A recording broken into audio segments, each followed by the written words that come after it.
समन्ता चक्रवालेषु अत्रा गच्छन्तु देवता सद्धम्मं मुनिराजस्य सुनन्तु सग्गमुखदं धम्मश्रवण कालो अयं बदन्ता धम्मश्रवण कालो अयं बदन्ता धम्मश्रवण कालो अयं बदन्ता नमो तस् भगवतो अरहतो सम्मा सम्बुद्धस्स नमो तस् भगवतो अरहतो सम्मा सम्बुद्धस्स नमो तस् भगवतो अरहतो सम्मा सम्बुद्धस्ස ඒ අපගේ ශාස්ත්‍රෝ සම්මා සම්බුදුරජාණන් වහන්සේට අප හැම දිනාගේම নমස්කාරය වේවා.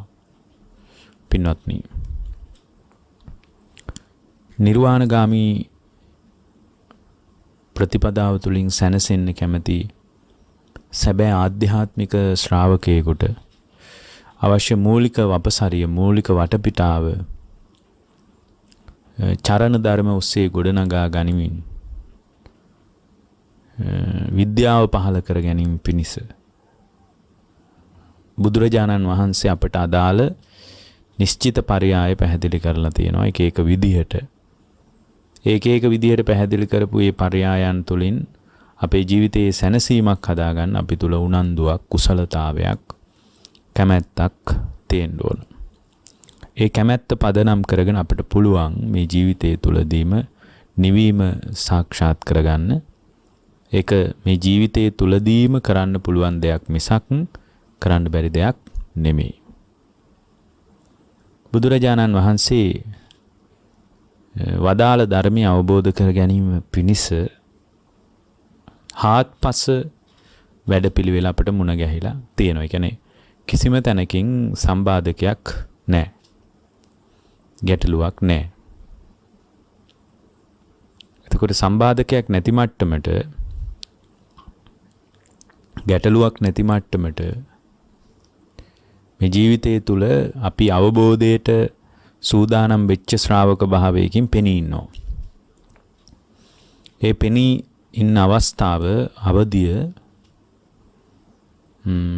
ධර්මාවබෝධය කරා පැමිණෙන ශ්‍රාවකයෙකුට මූලික සුදුසුකමක් හැටියට පවතිනවා. ඒ කියන්නේ අවබෝධය කරගන්න බැරි විදිහේ තැන් තියෙනවා. අවබෝධ කරගන්න බැරි මට්ටමට අපේ ජීවිතේ අනාථ වන අවස්ථා තියෙනවා. නමුත් අපිට එහෙම අවස්ථාවක් නැහැ. බොහෝ දෙනෙකුට එහෙම අවස්ථා උදා වෙලා නැහැ.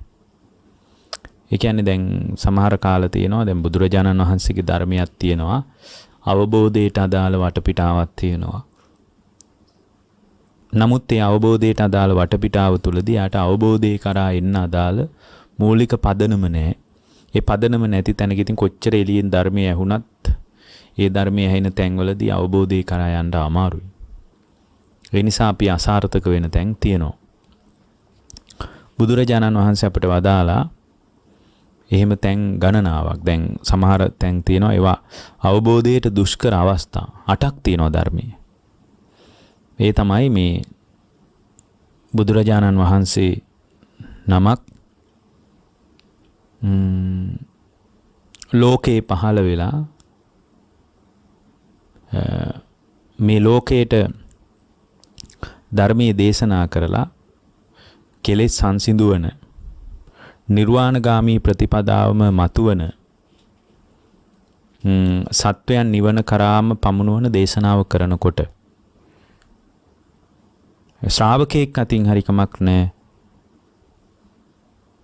ඒ බුද්ධ දේශනාව ඇහෙනකොට ඒ ඇහෙන වෙලාවේ සත්වයන් නිරේ නම් එයාට ධර්මය අවබෝධ කරගන්න බෑ. ඒ වගේම මේ භාග්‍යවතුන් වහන්සේ ධර්මයේ දේශනා කරනකොට නිර්වාණගාමී ප්‍රතිපදාව මතුවෙන ධර්මය ඇහෙනකොට අයංච පුග්ගලෝ තිරච්ඡාන යෝනි උප්පන්නෝ හෝති. තිරිසං යෝනි ඉපදිලාන. ඒ තිරිසං යෝනි ඉපදිච්ච තැනකත් අවබෝධය කරා යන්න බෑ. ඒ වගේම බුදුරජාණන් වහන්සේ නමක් පහළ වෙලා ධර්මයේ දේශනා කරනකොට එයා പ്രേත ලෝකේ නම් ඉපදිලා ඉන්නේ. ඒ പ്രേත ලෝකයේ ඉපදුණු පුද්ගලයාටත් අවබෝධය කරා යන්න බෑ. ඒ වගේම තථාගතයන් වහන්සේ විසින් ධර්මයේ ලෝක සත්වයා කෙරෙහි තාම දයාවෙන් අනුකම්පාවෙන් දේශනා කරනකොට දීර්ඝායුෂ සහිත දිව්‍ය තලයක නම් ඉපදිලා ඉන්නේ. එයාටත් අවබෝධය කරා යන්න බෑ. මොකද එතන ජරා මරණ දුක පිළිබඳ සංවේදීකම හරිම අඩුයි දීර්ඝායුෂ තියෙන තැන්වල. ඒතර ජරා මරණ දුක පිළිබඳ අවබෝධයක් නැති තැන්වලදී ඒ බඳු ශ්‍රාවකයෙකුටත් මේ අවබෝධය කරා යන්න අමාරුයි. මොකද ඒ දීර්ඝායුෂ්ක භාවය පදනම් කරගෙන මේ දුක පිළිබඳ සංවේදීකම අඩු වෙන්න පුළුවන්. ඒ වගේම බුදුරජාණන් වහන්සේ පහළ වෙලා යම් තැනක ධර්මයේ දේශනා කරද්දී ඒ ධර්මයේ දේශනා වෙන අවස්ථාවේ පින්වත්නි ඒ පුද්ගලයා විසින් භාග්‍යවතුන් වහන්සේගේ ධර්මය ඇහෙන්නේ නැති අඥාන ප්‍රත්‍යන්ත ජනපදයක ඉපදිලා නම් ඒ ප්‍රත්‍යන්ත ජනපදයක ඉපදිච්ච තැනකත් ධර්මයේ අවබෝධ කරගන්න ධර්මයේ ග්‍රහණය කරගන්න අමාරුයි. ඒ වගේම මේ දැන් ඒකත් එක්තරා අවස්ථාවක්. දැන් අපිට මේ එක අවස්ථාවකටත් අපි අහුවෙලා නැති එක ගැන අපි සතුටු වෙන්න ඕන. අපිට ඉතින් පොඩි ප්‍රශ්න නැතුවම නෙමෙයි. කෑම බීම ප්‍රශ්න, ඉඳුන් හිටුම් ප්‍රශ්න, මිහි දරුමල්ලුන්ගේ ප්‍රශ්න, මේ වගේ ප්‍රශ්න නොයේකුත් ප්‍රශ්න අපිට තියෙනවා තමයි. හැබැයි ඉතින් මොනවා වුණත් බුදුරජාණන් වහන්සේගේ ධර්මය අවබෝධ කර ගැනීම පිණිස අවශ්‍ය මේ වටපිටාව අපට තියෙනවා. ඒක ඊටාම හොඳ අවස්ථාවක්. බුදුරජාණන් වහන්සේ නමක් ලෝකේ පහළ වෙලා ධර්මයට දේශනා කරනකොට පින්වත්නි මධ්‍ය මණ්ඩලයේම උපන්නා කියලා හිතමුකෝ. ඒ මධ්‍ය මණ්ඩලයේම උපන්නත් පින්වත්නි විපරීත දෘෂ්ටියක් නම් තියෙන්නේ. මිත්‍යා දෘෂ්ටිය බලවත් වෙලා නම් ඒ කියන්නේ මිත්‍යා දෘෂ්ටිය බලවත් වෙලා කියන්නේ දුන් දේ විපාක නැහැ. ඊට පස්සේ දානි දීලා වැඩක් නැහැ. කර්මයේ කර්මඵලයක් නැහැ. ඕවා බොරු කතා වගේ ඔන්නෝම හිතාගෙන ඉන්නවා නම් ඒතර ඒ බඳු තැනකත් එයාට ධර්මය අවබෝධය කරා යන්න අමාරුයි. ඒ කියන්නේ බුදුරජාණන් වහන්සේ වැඩ ඉන්න මධ්‍ය මණ්ඩලයේ හිටියත් අවබෝධය කරා යන්න බෑ. ඒ වගේම බුදුරජාණන් වහන්සේ දේශනා කරනවා මේ යම් පුද්ගලයෙක් භාග්‍යවතුන් වහන්සේ පහළ වෙනකොට ධර්මීය දේශනා කරනකොට මධ්‍ය දේශෙත් ඉපදිලා ඊට පස්සේ ඒ පුද්ගලයා තුල පින්වත්නි ප්‍රඥාවෙන් තොර වෙලා නම් ප්‍රඥාව නැත්තම් සමහරට බුදුරජාණන් වහන්සේ කිට්ටුවේම ඉන්න පුළුවන්. ප්‍රඥාව නැත්තම් අන්න ඒ වගේ කෙනෙකුටත් මේ ධර්මය අවබෝධ කරගන්න බෑ. ඒ වගේම භාග්‍යවතුන් වහන්සේ පහළ වෙලා ධර්මීය දේශනා කරනකොට පින්වත්නි බුදුරජාණන් වහන්සේගේ ධර්මය ඇහෙන වෙලාවට ඒ ඇහෙන ධර්මයේ තුල මනා නුවණින් විමර්ශනයක් කරගෙන ඒ ප්‍රතිපදාව පූර්ණේ කිරීමේ කුසලතාවේ නැත. ඒ කියන්නේ ප්‍රඥාව තිබුණත් මේ කියන්නේ.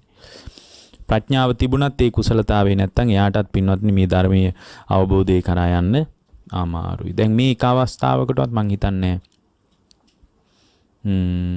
අපි අහුවෙලා ඉන්නවා කියලා. හැබැයි අපිට කුසලතාවයේ තිබ්බොත් අර අවසාන අවස්ථාවලට අපි අහුවෙලා හිටියත් දැන් සමහරට බණ අහගෙන ඉන්න කෙනෙක් ඉතින් ජීවන ප්‍රතිපදාව තුළ ධර්මී නැති වෙන්න පුළුවන්.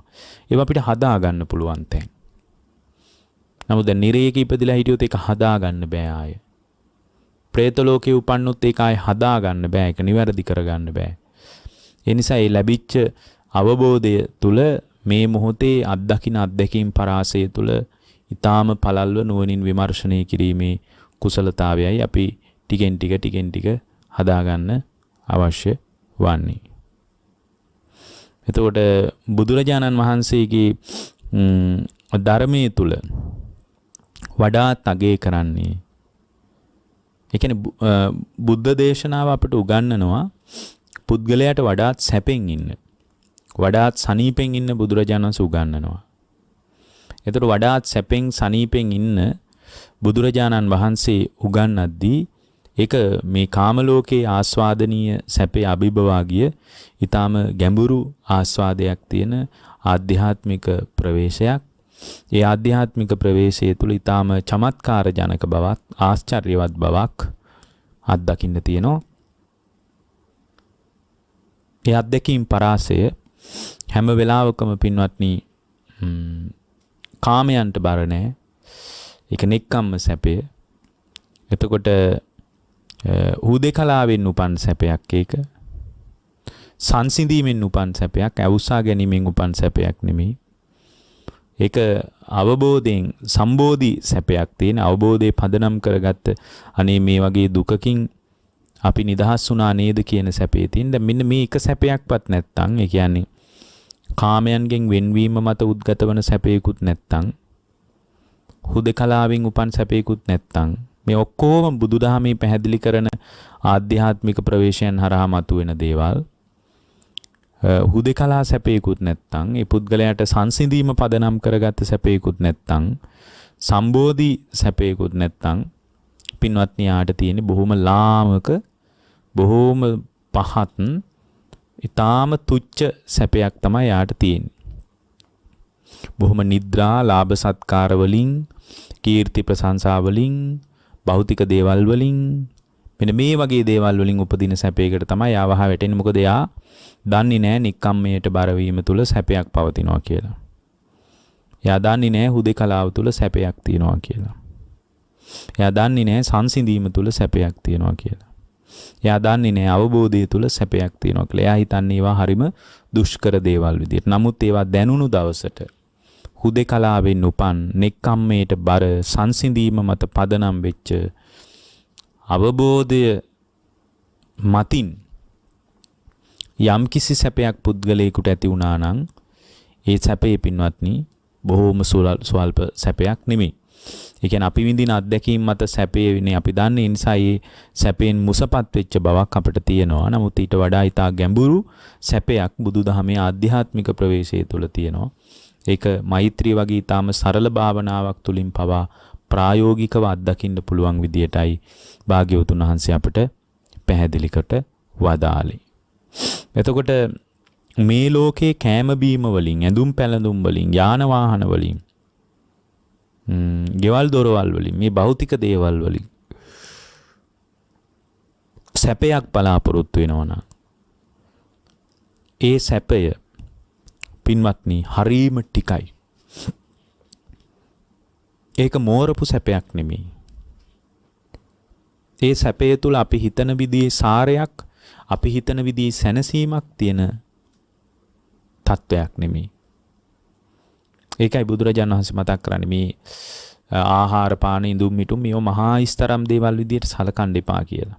මොකද ඒ වගේ අග්‍රම ඵලය දැන් මේ අපි අත්දකින අත්දැකීම තුළ අග්‍රම ඵලය දෙස බලාගෙන තමයි අපි මේ ඵලය වෙනුවෙන් අපේ ක්‍රියාකාරකම් ප්‍රායෝගික හැසිරීම හදාගන්නේ. වළඳපු දානේ ටිකකට වහ වැටෙනවා නම් විවිධාකාර රසභාවයන් සහිත ආහාර පාන හොයාගෙන යන ගතියක් නම් මේ හිත තුල තියෙන්නේ. ඒතකොට ඒ බඳු ස්වභාවයක් හොයාගෙන යන තත්ත්වයක් නම් අපේ හිත තුල තියෙන්නේ. ඒක හරියට බොහොම ලාමක දෙයක් පින්වත්නි. මොකද වළඳපු දානේ ටිකක අග්‍රම ඵලය මොකද්ද? අනේ ඵලය දිහා බලලා තමයි අපි මේ સિદ્ધාන්තයේ මත ක්‍රමානුකූලව චර්යාමය ගොඩනගා ගැනීම සිද්ධ කරන්න ඕනේ. ඒවට බැහැලා ඒවා අල්ලගෙන ඒවා තුරුල් කරගෙන ඉන්න ඕන. දැන් අපි දකිනවා සමහර අයගේ වැඩේ මේ කෑම හදන එක. සමහර අය ඉන්නවා ඇඳුම් ගැනම හිතන එක. සමහර අය පරිහරණය කරන දේවල් ගැනම වඩාත් සංවේදීව ඒවා පිළිබඳ උනන්දුවෙන් කටයුතු කරන එක. මේ විදිහට එක එකනාගේ එක එක චර්යාවල තියෙනවා ඒගොල්ලෝ වඩාත් කැමති විනෝදාත්මක දේවල්. හැබැයි ওই විනෝදාත්මක දේවල් වල අග්‍රම ඵලය මොකද්ද කියලා බැලුවට පස්සේ බොහොම හිස් දෙයක්. ගොඩාක් වටිනා දෙයක් නෙමෙයි. ඒ කියන්නේ හරය නැති වුණාට පස්සේ සමහරට ධර්මීය තුලින් එහෙම ශක්තිමත් වෙනකොට තමයි හරය ගැන අපේ අවධානය යොමු වෙන්නේ. දැන් මට මතකයි එක්තරා මේ රංගන ශිල්පිනියෙක්ගෙන් එක්තරා පුද්ගලයෙක් අහලා තිබුණා ඔයා වෙනස් කරගන්නවා නම් මොනවද වෙනස් කරගන්න කැමති කියලා. ඉන්දියාවේ. එතකොට ඇය කියනවා මම අර මුලින් රඟපාපු මෙන්න මේ චරිත එහෙම රඟ නොපෑවනම් හොඳයි කියලායි මං විශ්වාස කරන්නේ. ඒ කියන්නේ මං ඒවට ඉදිරිපත් නොවුණා නම් හොඳයි. ඊට පස්සේ ඒ මාධ්‍යවේදී අහනවා ඇයි ඔබ එහෙම කියන්නේ කියලා. එතකොට ඇයි කියනවා ඒවයි මට දැන් තේරෙනවා ඒවයි හරය හරිම අඩුයි කියලා. එතකොට දැන් අපි හරය දිහා බලලා මේ මොහොතේ ප්‍රතිචාර දක්වන්න පුරුදු වුණා නම් මං හිතන්නේ මේ මොහොත තුළම වඩා යහපත් ඉතා නිවැරදි ප්‍රතිපදාවක් අපිට හොයාගන්න පුළුවන්. දැන් වළඳපු දානේ ටිකක තියෙන අග්‍රම ප්‍රයෝජනේ මොකද්ද? වළඳපු දානයක තියෙන අග්‍රම ප්‍රතිඵලය තමයි ඉහළම ප්‍රතිලාභය තමයි මල මූත්‍ර අපහ කිරීම. අනවශ්‍ය කතාවක් නෙමෙයි. දානේ ටිකක අග්‍රම ඵලය මල මූත්‍ර අපහ කිරීම. ඊට වඩා දෙයක් නැහැ.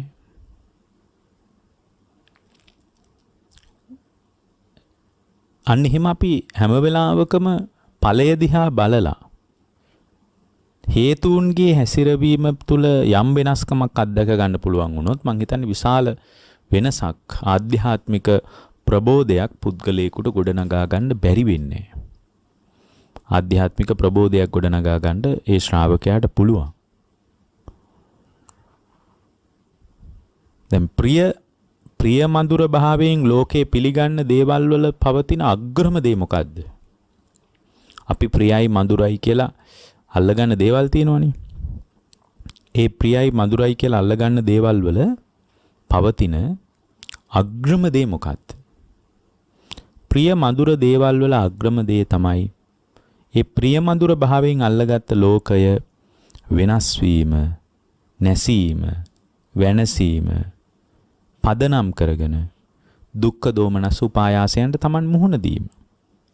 ඒතර මේ විදිහට අනාගතයේ මෙබඳු ඵලයකට තමයි මට මුහුණ දෙන්න වෙන්නේ කියලා දැනගෙන මේ මොහොත තුලම අපිට යම් නිවැරදි වීමක් අපිට යම් සම්මතයකට එන්න පුළුවන්කමක් තිබ්බනම් මං හිතන්නේ ඒක තමයි මේ වෙලාවේ අපිට කරන්න පුළුවන් ඉහළම දේ. එhmenan ප්‍රිය දේවල් වල ස්වභාවය, ඒ කියන්නේ ප්‍රිය මధుර භාවයෙන් වර්තමානයේ තුල ග්‍රහණය කරගන්න, ඒ කියන්නේ ඇසින් අත්දකින්න ලෝකය, කනින් අත්දකින්න ලෝකය, නාසයෙන් අත්දකින්න ලෝකය, දිවෙන් අත්දකින්න ලෝකය, කයෙන් අත්දකින්න ලෝකය, මනසින් අත්දකින්න ලෝකෙ, මෙන්න මේ ප්‍රිය මధుර භාවයෙන් පිළිගන්න දේ මට හම්බ වෙන්න පුළුවන් අග්‍රම ප්‍රතිලාභය මොකක්ද කියලා මේ මොහොත තුල මට පුළුවන් නම් බලන්න.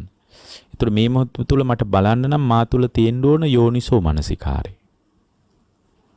ඒ යෝනිසෝ මනසිකාරය නැති ශ්‍රාවකයෙකුට ඒ යථාර්ථය දකින්න බෑ. යථාර්ථය දැක ගන්න බෑ. යෝනිසෝ මනසිකාරය නැති කෙනෙකුට. එතකොට මේ මොහොත තුල අත්දකින ප්‍රියමధుර දේවල් වල ස්වභාවය අනාගතයේ නැසීම, වෙනස් වීම, වෙනසීම පදනම් කරගෙන උද්ගත වන දුක්ඛ දෝමනස්ස උපායාසයන්ට නම් අපේ හිත විවෘත වෙන්නේ. ඒ බඳු තත්වයකට නම් අපේ හිත ගොඩ නැගින්නේ. එතකොට මේ මොහොත තුල සති සම්පජඤ්ඤය අවශ්‍ය වෙන්නේ අන්න ඒකයි. ප්‍රියමధుර භාවයේ පවත්වන දේවල් කෙරෙහි ප්‍රියමధుර භාවය අඩු කරගෙන වාසය කරන්න පුළුවන්.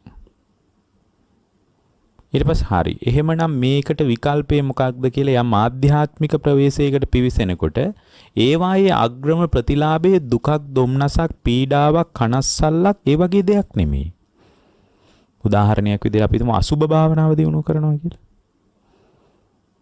අසුබ භාවනාව මෙනෙහි කිරීම තුළ එයාට ලැබෙන අග්‍රම ප්‍රතිලාභය තමයි සුබ නිමිත්ත කෙරෙහි පිළිකුලක් උපදිනවා. එතකොට මේ සුබ නිමිත්ත කෙරෙහි පිළිකුලක් උපදිනකොට ඇස ඉදිරියට එන රූපය පිළිබඳ සුබ වශයෙන්, ඊතා යහපත් වශයෙන්, ප්‍රියමధుර වශයෙන් පිළිගන්න ගතියක් මේ හිත තුළ පිහිටන්නේ නැහැ. අන්න බලන්න ධර්මයක ලැබෙන අග්‍රප්‍රතිලාභයේ වෙනස සහ මේ ලෝකයේ ප්‍රිය දේවල් වල අග්‍රප්‍රතිලාභයත් කන බොන කෑම වලට මුසපත් වෙලා අඳින පැළඳුම් ඇඳුම් පැළඳුම් වලට මුසපත් වෙලා ආභරණ වලට මුසපත් වෙලා ඒ වගේ අග්‍රම ප්‍රතිලාභයත් මේ ආධ්‍යාත්මික ප්‍රවේශයක පවතින අග්‍රම ප්‍රතිලාභයත් අතර මුන්නතරං අනාගත සුභ සිද්ධියක් අනාගත යහපතක් පුද්ගලයාට ඇති වෙනවද? එතකොට අසුභ භාවනාව වගේ එකක් මේ මොහොත තුල ශක්තිමත් වුණොත් ඒක මුලින් දුෂ්කර වෙන්න පුළුවන්. එතකොට යාට සුබ නිමිත්ත කෙරෙහි මහා පිළිකුලක් උපදිනවා. එතකොට මේ සුබ නිමිති වශයෙන් අපි ඇස කන නාසය දිවකය මනස හරහා ගන්න අත්දැකීම් වල යථාර්ථයේ තේරුම් ගැනීම මත අපිට පුළුවන් ජීවිත අවබෝධයේ පැත්තට අවබෝධය දිශාවට අපට හැරෙන්න පුළුවන්. ඊළඟට දැන් ඔය අතරම මේ මොහොත තුල අපට බොහොම සිහිනුවන උපදවාගෙන ස්පර්ශ ආයතන 6 මොනවද ස්පර්ශ ආයතන 6? චක්ක ආයතනය, සෝත ආයතනය, ගාන ආයතනය, જીවහ ආයතනය, කාය ආයතනය, මන ආයතනය කියන මෙන්න මේ ආයතන 6 අනිත්‍ය වශයෙන් දකින්න පුළුවන් නම් මේ ආයතනයන් අනිත්‍ය වශයෙන් දකින්න පුළුවන් නම් එයාට පින්වත්නි මේ ඒ අනිත්‍යතාවයේ දැකීම පදනම් කරගෙන මේ ස්පර්ශය පිළිබඳ පිළිකුලක් උපදිනවා. ඒ කියන්නේ චක්කු සම්පස්සේ පදනම් කරගෙන අත්දකින්න රූපය කෙරෙහිනි මා තුළ බැඳීමක්, කැමැත්තක්, වමනාවක්, උනන්දුවක් බැසගෙන සිටීමක් ඇති වෙන්නේ. එතකොට මේකට හේතුව ස්පර්ශයනේ. ස්පර්ශය නිසාමනේ ආයතන නැවත නැවත ගොඩ නැගෙන්නේ. එතකොට ස්පර්ශ වුණාමනේ නැවත නැවත රූප බලන්න හිතෙන්නේ. එතකොට නැවත නැවත ආයතන පහළ වෙනවනේ. එහෙමනම් ස්පර්ශ ආයතන 6 යම් කෙනෙකුට මේ ආයතනේ මේ චක්ක ආයතනේ අනිත්‍ය වශයෙන් මේ ඇස මම නෙමෙයි, මගේ නෙමෙයි, මගේ ආත්මේ නෙමෙයි කියලා ඊටා ගැඹුරින් විමර්ශනය කරන්න පුළුවන් වුණොත් පින්වත්නි, ඒ විමර්ශනය තුළ යාට මේ ස්පර්ශයේ පිළිබඳ පිළිකුලක් උපදිනවා. මේ කොත්තන ස්පර්ශයේ පිහිටියත් මේ පස්සාහාරය කියන්නේ එච්චර හොඳ තත්වයක් නෙමෙයි.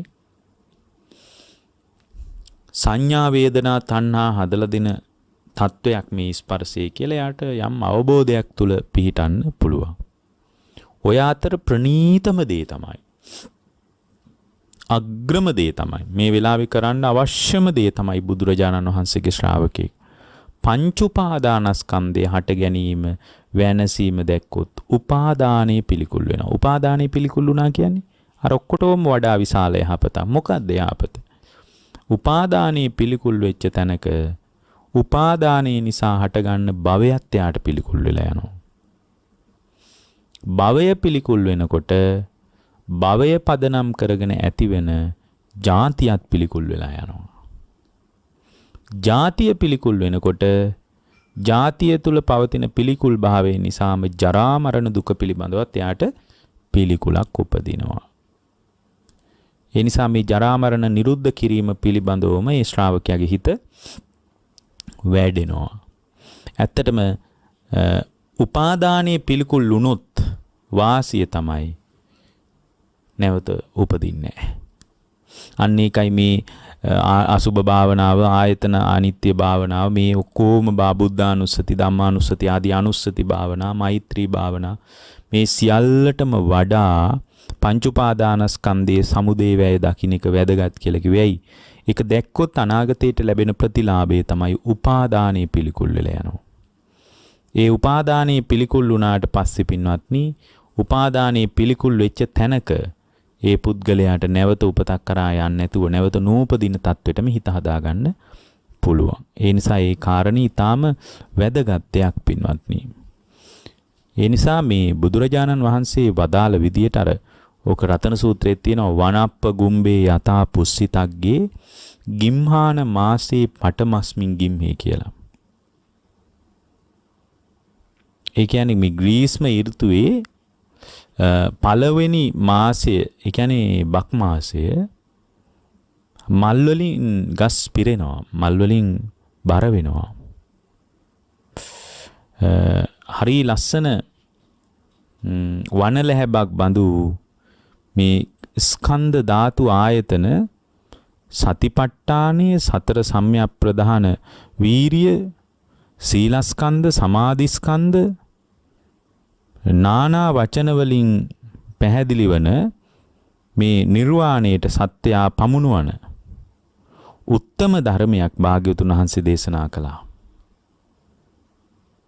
මේක බුදුරජාණන් වහන්සේ තුල තියෙන උතුම්ම මාණික්කයක්. ඒක හරියට මේ ස්කන්ධ ධාතු ආයතන පිළිබඳ යථාර්ථය අවබෝධ කර ගැනීම පිණිස පැහැදිලි කරපු සීල සමාධි ප්‍රඥා වැඩපිළිවෙල හරියට වනප්ප ගුම්බේ යථා පුස්සිතග්ගේ ගිම්හාන මාසේ පටමස්මින් ගිම්මේ ග්‍රීස්ම ඍතුවේ බක් මාසේ මලින් බර වෙච්ච පළවෙනි මාසේ වගේ හරිම සුන්දර අවධියක්. එතකොට මේ සුන්දර අවධියේ තියෙන ආශ්චර්යවත් වටිනාකම තේරුම් අරගෙන මේ ස්කන්ධ ධාතු ආයතනයන් පිළිබඳ අවබෝධය හදා ගන්න පුළුවන් වුණොත් මම හිතන්නේ මේ අවබෝධය හදාගත්ත තැනක ශ්‍රාවකයාට සැලසෙන සේවයේ පුදුමාකාර විශාල එකක්.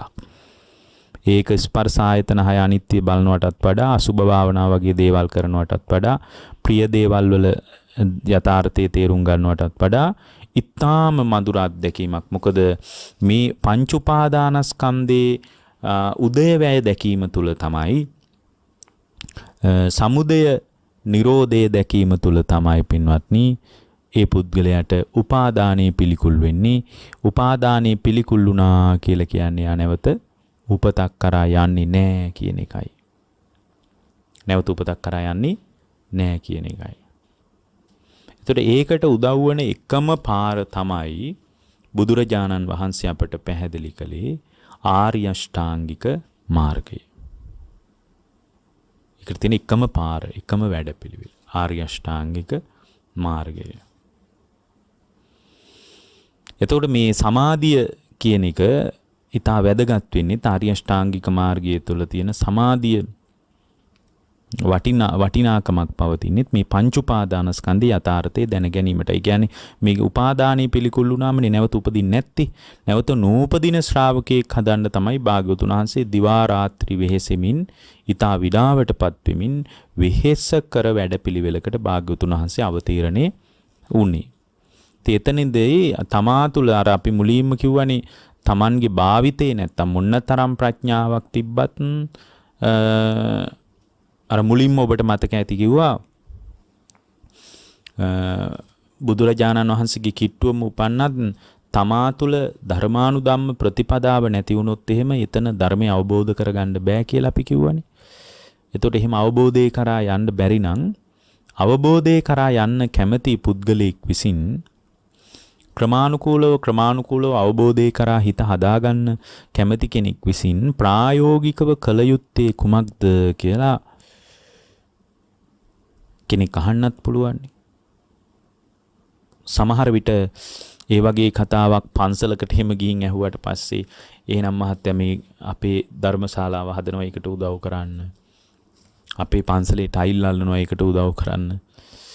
අපේ ගන්ටාර කුල්ලු නෑ ඒකට පොඩ්ඩක් උදව් කරන්න. සෑය හදනවා ඒකට තින්ත ගාන්න උදව් කරන්න කී කියන්නත් පුළුවන්. ඒ කෙනාට තේරෙන මට්ටමටනේ.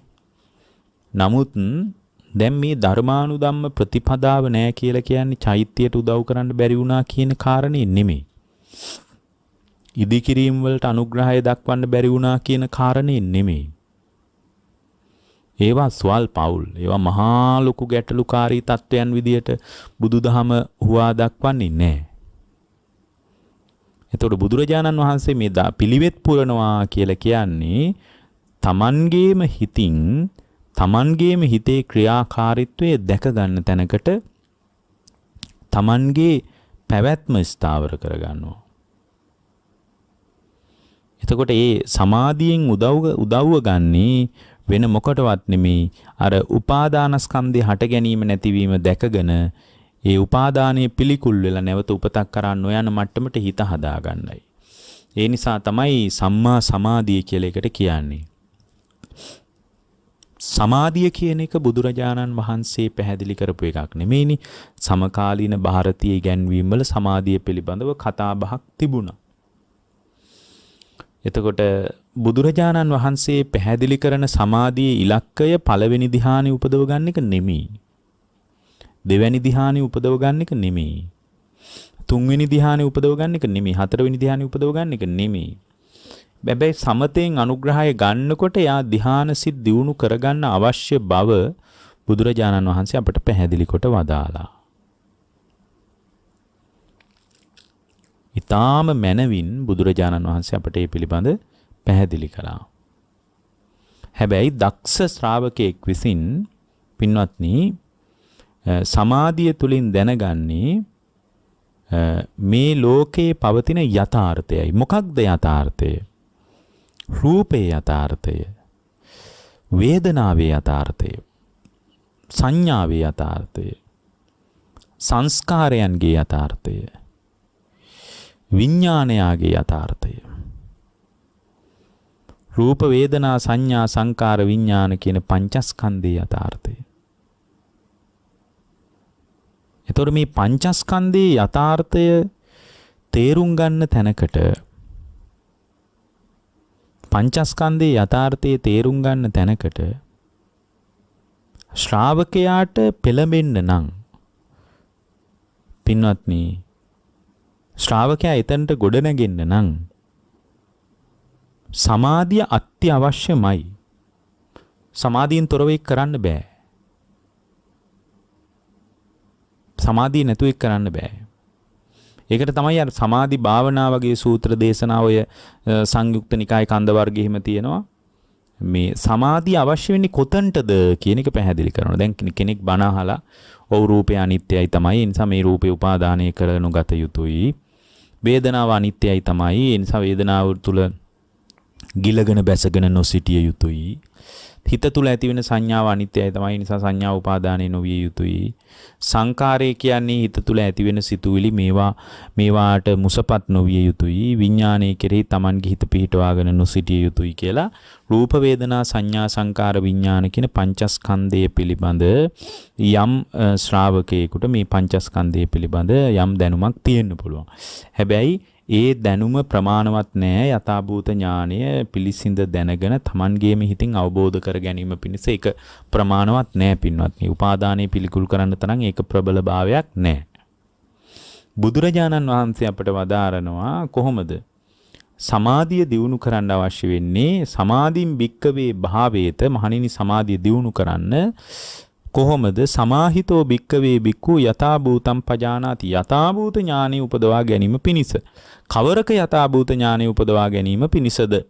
කිංච යථාභූතම් පජානාති. රූපස්ස සමුදයංච අත්තංගමංච වේදනාය සමුදයංච අත්තංගමංච සංඥාය සමුදයංච අත්තංගමංච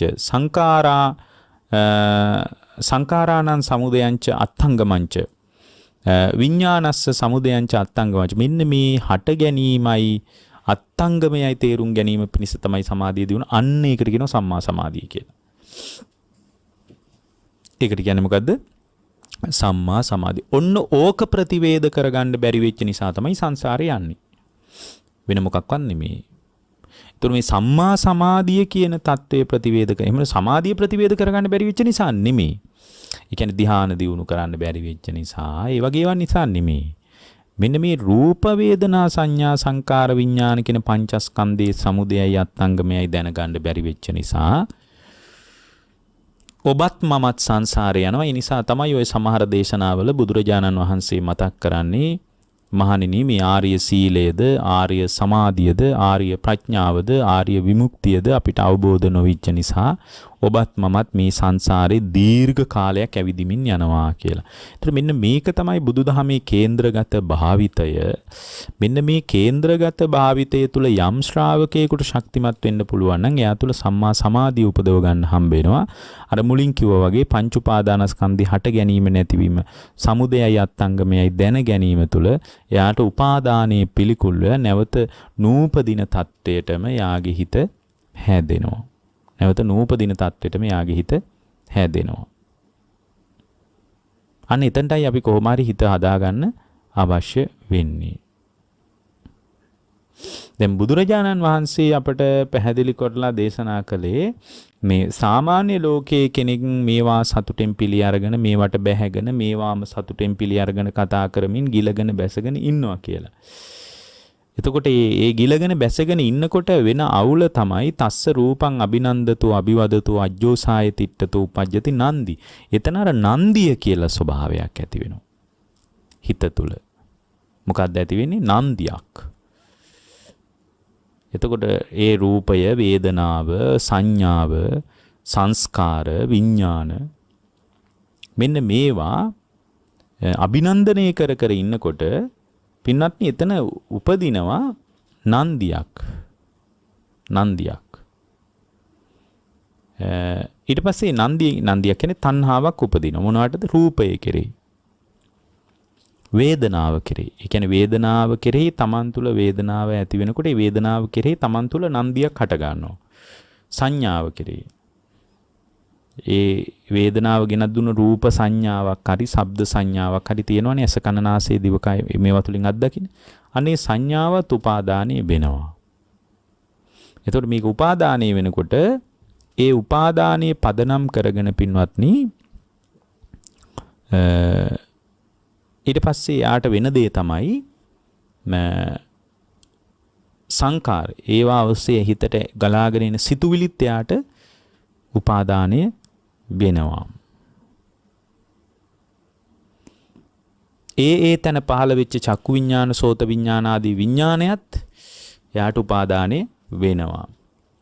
එතකොට ඒ උපාදානය උනේ මොකද්ද? මේ රූපය, වේදනාව, සංඥාව, සංකාරය, විඥානය කියන ස්කන්ධ ධර්මයන් උපාදානයේ ස්කන්ධ ධර්මයන් කෙරෙහි ගිලගෙන බැසගෙන සතුටෙන් පිළි අරගෙන කතා බහ කරමින් හිටපු නිසා ඒ කතා බහ කරමින් ගිලගෙන බැසගෙන ඉන්න තාක්කල් යා රූපේ නන්දි තදූපදානං. එතන තණ්හාව තියෙනවා නම් ඒ තණ්හාව ඇති වෙච්ච තැනමයි උපාදානෙ වෙන්නේ. ආයෙ එතනින් පස්සේ පැය ගාණක් ගිහින් උපාදානෙ වෙනවා නෙමෙයි. යා රූපේ නන්දි තදූපදානං. ඒ උපාදානයේ නිසා බුදුරජාණන් වහන්සේ මතක් කරනවා තස් උපාදාන පච්චයා භව බැඳීම නිසායි විපාක පිණිස කර්ම හැදෙන්නේ. භව පච්චයා ජාති භවයේ නිසායි ජාතිය. ජාති පච්චයා ජරා මරණ ශෝක පරිදේව දුක්ඛ දෝමනස් උපායාස. ජාතිය නිසා නොඑක ආකාරයේ ජරා මරණ දුක්ඛ ස්කන්ධයකට යාට මුහුණ දෙන්න වෙනවා. හැබැයි පින්වත්නි යම් වෙලාවක රූපේ නැතිවීම කුමක්ද කියලා තේරුම් ගත්තොත් මේ රූපේ නැතිවි යනවා නේද?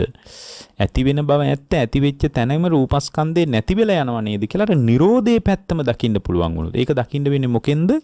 ඒක දකින්න වෙන්නේ සමාධියෙන්.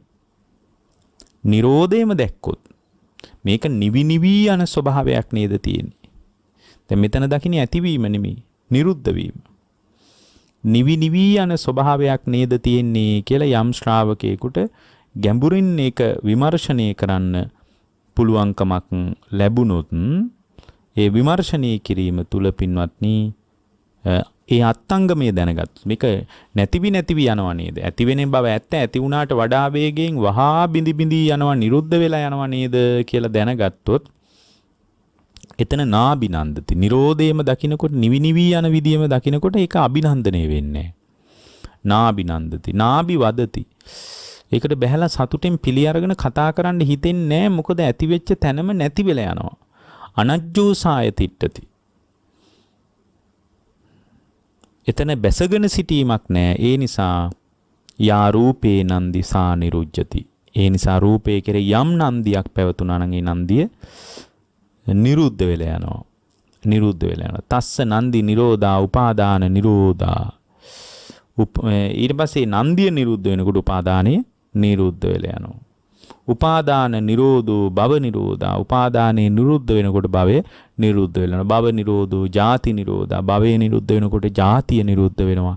ජාති නිරෝධෝ ජරා මරණ නිරෝධා. ජාතිය නිරුද්ධ වෙනකොට ජරා මරණ ශෝක පරිදේව දුක්ඛ දෝමනස් උපායාස ඔක්කොම නිරුද්ධ වෙලා යනවා. එතකොට මේ යථාර්ථය අවබෝධ කරගන්න තැනකට හිත පවත්වන එකට ආධ්‍යාත්මික ප්‍රවේශයට කියනවා සම්මා සමාධි කියලා. එහෙනම් සමාධිය කියන එක තිබ්බට සම්මා සමාධිය දා තිබිලා නැහැ. පංචස්කන්ධේ සමුදයයි අත්ංගමයයි ඉලක්ක කරගෙනයි සම්මා සමාධිය උපදින්නේ. එහෙමනම් මතක තියාගන්න මේ සම්මා සමාධියම දියුණු කරගෙන යනකොට පින්වත්නි, ඒ දියුණු කිරීමේ උච්චතම අවස්ථාවක් විදියට තමයි අරහත්ත්වය කියන ස්වභාවයට ශ්‍රාවකේකට බැසගන්න, ශ්‍රාවකේගේ හිතට පිහිටා සිටින්න අවස්ථාව ලැබෙන්නේ. එතකොට ආර්ය සමාධිය පින්වත්නි මේ හේතු සහිතයි. ඒක නිකම්ම උපදින්නේ නැහැ. සමාධිය ඇති කර ගැනීම පිළිබඳ ಭಾರತයේ කතා බහක් තිබුණා. ওই ධ්‍යාන එහෙම දිනු කරගන්නවා. ඒතකොට ධ්‍යාන නරකයිද? නැහැ. සංයුක්ත නිකායේ ධ්‍යාන සංයුක්තය කියලා වෙනම කොටසක් තියෙනවා. ධ්‍යාන පිළිබඳවම කතා කරපුවා. ඒවා බුදුරජාණන් වහන්සේගේ භාවිතයක් නොවේ යයි සමහර අය කියන්න උත්සාහ කරනවා. නමුත් එහෙම නිකම්ම අයින් කරගන්න පුළුවන්කමක් නැහැ පින්වත්නි. බුදුරජාණන් වහන්සේ අපටම දේශනා කරනවා යම් තැනක යම් ශ්‍රාවකයෙක් තුල යම් ආධ්‍යාත්මික ප්‍රවේශයක් තුල පිවිසිච්ච පුද්ගලයෙකුට මේ ජීවිතයේ තුලදීම අවබෝධය කරා යන්න උවමනාවක් තියෙනවා නම් ඒ උවමනාව තියෙන කෙනා සම්මා සමාධිය කෙරෙහි පෙම්බඳින්න ඕන. නිකන් සමාධිය කෙරෙහි ඇඟැලුම් කම්පෑවට, ලෙන්ගතු කම්පෑවට මහා ලොකු දෙයක් නෙමෙයි පින්වත්නි. සම්මා සමාධිය පිළිබඳව යම් අදහසක් ඒ ශ්‍රාවකයා විසින් ඇති කරගත යුතුයි. අයං උච්චති භික්කවේ අරියෝ සම්මා සමාධිස උපනිසෝ ඉතිපිස පරික්කාරෝ ඉතිපි తත්‍ර භික්කවේ සම්මා දිට්ඨි පුබ්බංගමෝ හෝති. බුදුරජාණන් වහන්සේ මතක් කරනවා මේ ආර්ය සමාධියේ ස්වභාවය. ආර්ය සමාධියේ කෘත්‍යය මොකද්ද? දැන් ඔබට තේරෙනවා. ආර්ය සමාධියේ කෘත්‍යය තමයි පංචස්කන්ධයේ සමුදයයි අත්ංගමයි දකින්න එක. අත්ංගමයේ දැක්කොත් තමයි Nirodhe සාක්ෂාත් කරලා අත්ංගමයේ පැත්තෙන් දැක්කොත් තමයි පින්වත්නි ඒ ශ්‍රාවක. ඒ කියන්නේ අත්ංගමයේ පැත්තේ දැක්කොත් තමයි අර අනබිනන්දතෝ අනබිවදතෝ අනජ්ජෝසාය තිට්ඨතෝ රූපේ නන්දිසා නිරුජ්ජති කියන මේවා ඇතිවීම දැක්කට මදි. මෙතනම නිවිනිවි නිරුද්ධ වෙවි යන ආකාරය දකින්න. අනේ Nirodhe දැක ගන්නයි සම්මා සමාධිය අවශ්‍ය වෙන්නේ.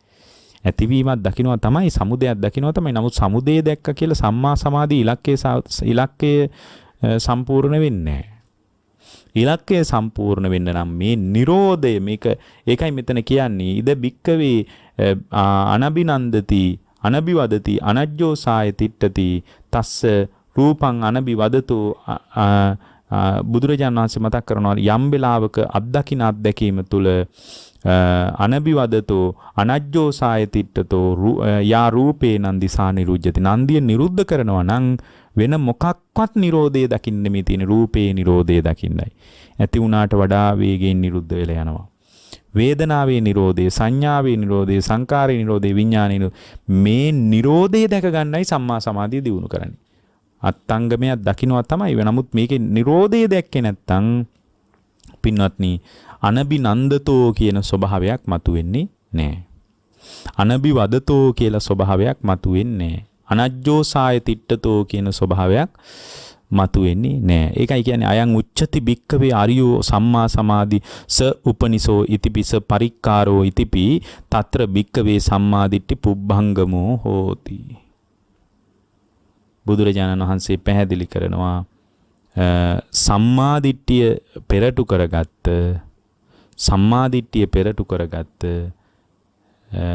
සම්මා සමාධිය තමයි මහත්ඵල මහානිසංස වෙන්නේ. මිත්‍යාවෙන් බැහැර වෙච්ච දසවස්තුක සම්මාදිට්ඨිය තුල පිහිටිය දුක කියලා පංචස්කන්ධ දුක කියලා ස්වභාවයක් තියෙන බව නිකං නාම මාත්‍රයෙන් වචන මාත්‍රයෙන් දැනගත්ත අන්න එහෙම ශ්‍රාවකයෙක් තමයි අවබෝධයේ පැත්තට ක්‍රමානුකූලව නැමෙන්නේ. අන්න එතකොට යා ඒ දන්න දේ තමන් තුළ සම්මාදිට්ඨිය තුලින් මූලික වශයෙන් දැනගත්ත දේ ගැඹුරින් අවබෝධ කරගෙන Nirodhe සාක්ෂාත් කරන්න තමයි සම්මා සමාධියක උපකාරයක් අවශ්‍ය වෙන්නේ. එතකොට මේ අපි හොඳට තේරුම් ගන්න ඕන පින්වත්නි මෙන්න මේ සම්මා සමාධියෙන් තොරව යම් ශ්‍රාවකෙක් අවබෝධය කරා යනවා කියනවා නම් යාට කවදාවත් අවබෝධය කරා එහෙම පියමන් කරන්න පුළුවන්කමක් ලැබෙන්නේ නැහැ. එයාට චේතෝ විමුක්තියවත් ප්‍රඥා විමුක්තියවත් කවදාවත් සාක්ෂාත් කරගන්න ඉඩහසර ලැබෙන්නේ නැහැ පින්වත්නි. එතකොට මේ චේතෝ විමුක්තිය පඤ්ඤා විමුක්තිය සාක්ෂාත් කරගන්න කෙනෙක් අනිවාර්යයෙන්ම ධ්‍යානයකින් යම්කිසි විමුක්ත සිතක් උත්පත් කරගන්න පුළුවන්. නමුත් මේ පංචස්කන්ධයෙන් නිදහස් වීම තමයි සදාකාලිකවම නිදහස් වීම. මේකයි බුදුරජාණන් හොයාගත්තේ. පළවෙනි ධ්‍යානයේ තුල කාම සංකල්පනා ඒ හිත තුල නෑ. එහෙනම් කාමයන්ගෙන් නිදහස් වෙච්ච නිසා එතනත් විමුක්ත ස්වභාවයක් පවතිනවද නැද්ද? පවතිනවා. නමුත් ධ්‍යානයෙන් පස්සේ ආයෙත් පරණ තත්වෙමනේ. ධ්‍යානින් නැගිට්ටාම ආයෙත් සුපුරුදු විදිහටමනේ හිත වැඩ කරන්නේ. ඒ නිසා ඒක ඉස්තරම් දේ විදියට බුදුදහම් පිළිගන්න ලෑස්ති නෑ. එහෙමනම් සියල්ලම නිරුද්ධ කරලා දාන කෙනෙක් රූප වේදනා සංඥා සංකාර විඥාන කියන පංචස්කන්ධේ සමුදයද අත්ංගමයද දැනගන්න ඕන. සමුදය දැනගත්තත් වැඩක් නැහැ. අනිවාර්යෙන් පින්වත්නි අත්ංගමේ සාක්ෂාත් කරන්න ඕන. ඒ කියන්නේ මේකේ නිරුද්ධ වීම, නිරෝධයේ පැත්තෙන් Tamanගේ අවධානය යොමු කරගන්න අවශ්‍යයි. එතකොට බුදුරජාණන් වහන්සේ අපට මතක් කළා දැන් අරහත් ඵල සමාධිය හීන වෙලා නැවත අරහත් ඵල ප්‍රඥාවත් හීන වෙලා සංසාර දුක කෙලවර කිරීම අභව්‍ය ස්වභාවයකට පත්වීම පිණිස එයා තුල පවතින මිත්‍යා දෘෂ්ටිය බලපවත්වනවා.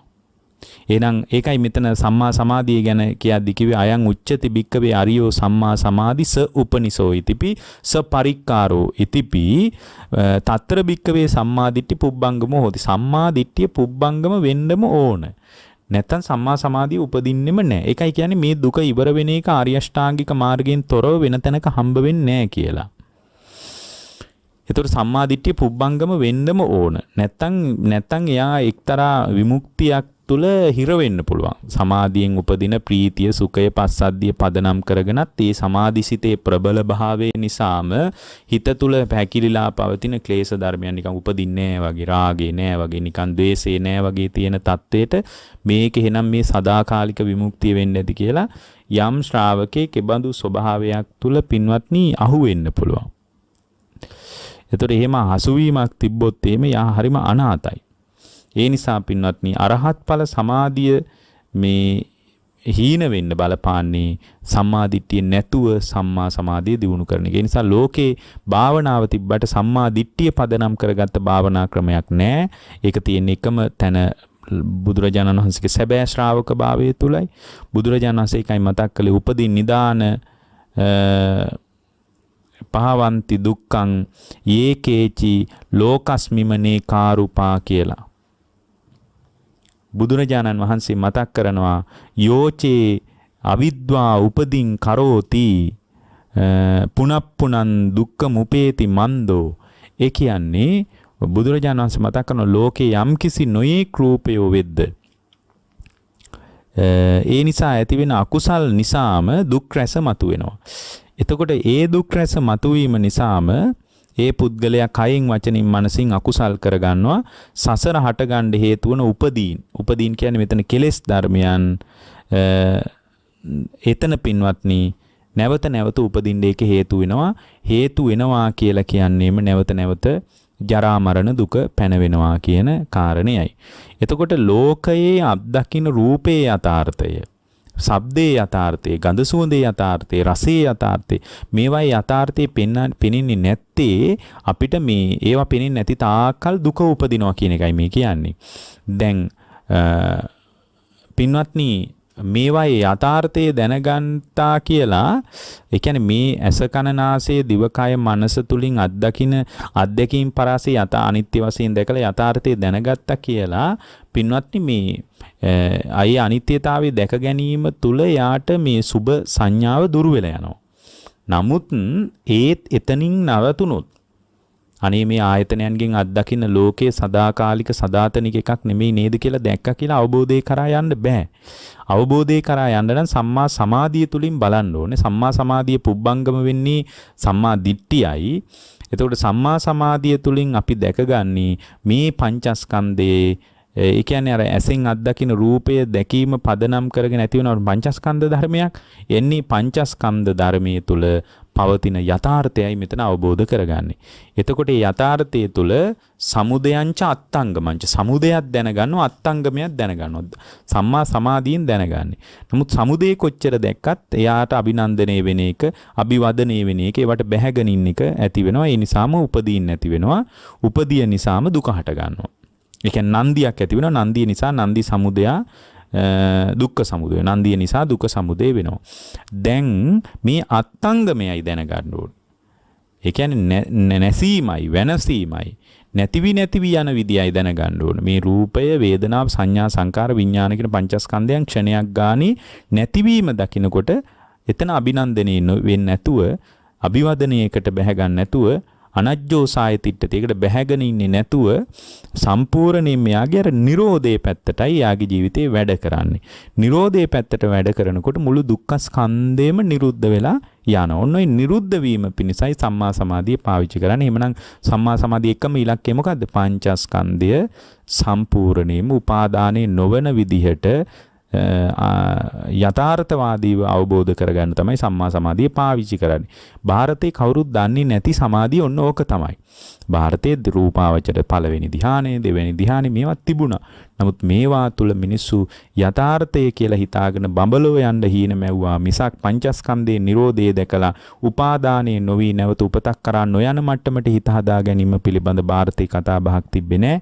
ඒ නිසා උපදීන් නිසාම දුක පවත්වමින් දුකටම අහු වෙලා දුකේම ගිලා බැහැගෙන ගියපු ගමනක් අපිට තියෙන්නේ.